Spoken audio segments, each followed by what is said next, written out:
Para los que llevan ya un tiempo en esto del motor, ver un Cupra por la calle no es algo nuevo, es más bien como reencontrarse con un viejo amigo. Porque esa filosofía, esa esencia deportiva, SEAT la inventó hace mucho, mucho tiempo. Y para entender de dónde viene ese ADN, tenemos que hacer un viaje al pasado, a un coche que, sin saberlo, lo empezó todo. Y ese viaje nos lleva directamente hasta aquí, al protagonista de hoy. Vamos a desgranar la historia del SEAT 1430, o como todo el mundo lo conoce, el 1430, un coche que nació como una berlina familiar y que, casi sin querer, se acabó convirtiendo en una auténtica leyenda de nuestras carreteras. En este repaso vamos a ver cómo una berlina para la clase media española de los 60 era en realidad un astuto híbrido italiano. Veremos su evolución, cómo fue ganando músculo, destaparemos el secreto de sus míticos motores FU y por supuesto entenderemos por qué, a día de hoy, su legado sigue más vivo que nunca. Bien, pues para empezar hay que ponerse en contexto. Nos vamos a una España que estaba en plena transformación, un país que empezaba a moverse y con él los sueños de toda una generación. Estamos en los años 60. España se abre económicamente y empieza a surgir una nueva clase media. Para esta gente, el mítico SEAT 600, el coche que motorizó al país, se empezaba a quedar pequeño. Ya no solo se quería tener un vehículo para ir de A a B, se aspiraba a algo más. Un coche que representara ese progreso, un símbolo de que las cosas iban mejor. Y ese algo más fue el 1430. Ojo a la cifra, casi 164.000 pesetas de la época. No era calderilla, desde luego, pero para esa clase media en ascenso era un objetivo alcanzable. Se convirtió de la noche a la mañana en un símbolo de estatus. Tener un 1430 en la puerta de casa significaba que habías prosperado.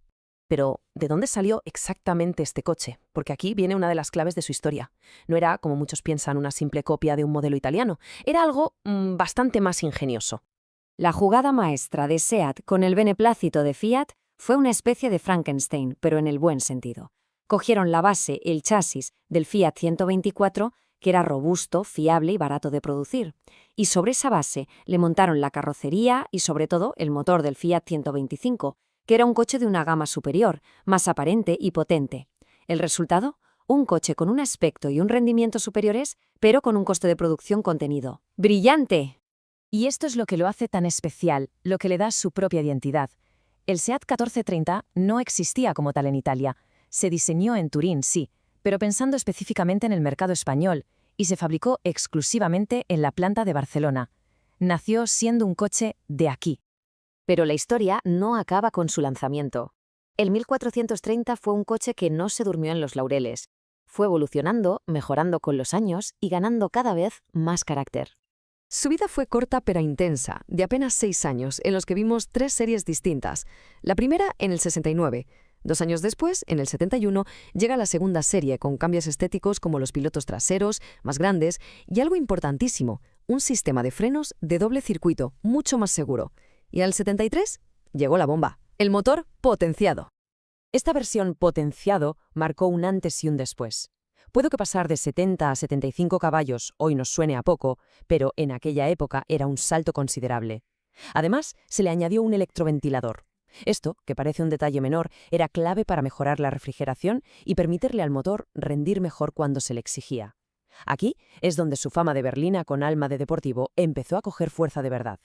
Y si el potenciado ya apuntaba maneras, lo que vino después fue directamente el nacimiento de la leyenda. Es el momento de hablar de los míticos motores FU.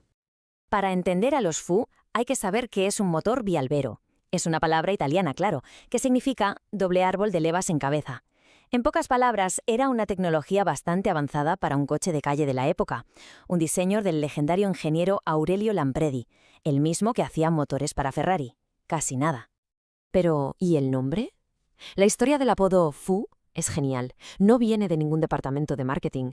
Eran simplemente los códigos internos del chasis en la fábrica. El FU 00 para la versión 1600 y el FU 10 para la 1800. Un código técnico de taller acabó convirtiéndose en un nombre legendario en la calle. Y ahora vamos a las cifras, porque aquí es donde se entiende la magnitud del salto. El modelo normal daba 75 caballos. Pues bien, el 1600, el FU 00, ya se iba a 95. Pero es que el 1800, el FU 10, entregaba 118 caballos. 118 caballos y 175 kilómetros por hora de punta en una berlina familiar de los años 70.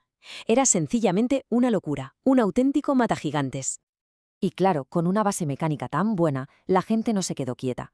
Se desató lo que se conoció como la fiebre del potenciamiento. Los talleres se llenaron de 1430s a los que se les cambiaba todo. Colectores de escape para que el motor respirara mejor, árboles de levas con más cruce, carburadores de doble cuerpo. Se exprimió hasta el último caballo de esos motores. Con todo este historial de rendimiento y pasión, es normal que su legado sea enorme. Un legado que va mucho más allá de las carreteras y que llega hasta los circuitos de rally y la gran pantalla. Fijaos en este número, más de 250.000 de unidades fabricadas en solo 6 años. Esto nos dice que no fue un coche de nicho para 4 entusiastas, fue un éxito masivo. Este coche estaba por todas partes, formó parte del paisaje de una década en España. Y ese rendimiento no se podía quedar solo en la calle. El 1430 se convirtió en una máquina de competición temible. Y no solo en manos de pilotos privados. La propia SEAT tuvo un equipo oficial que lo llevó a correr en pruebas del más alto nivel, como el mítico Rally de Montecarlo en el 77. Pero si hay algo que lo catapultó a la fama absoluta, fue el cine. Para bien o para mal, el coche casposamente tuneado con el que Torrente apatrullaba la ciudad lo convirtió en un icono imborrable de la cultura popular española. Probablemente no hay nadie en España que no reconozca ese coche. Y lo mejor de todo es que esa pasión no se ha apagado. Décadas después del fin de su producción, el 1430 sigue muy vivo.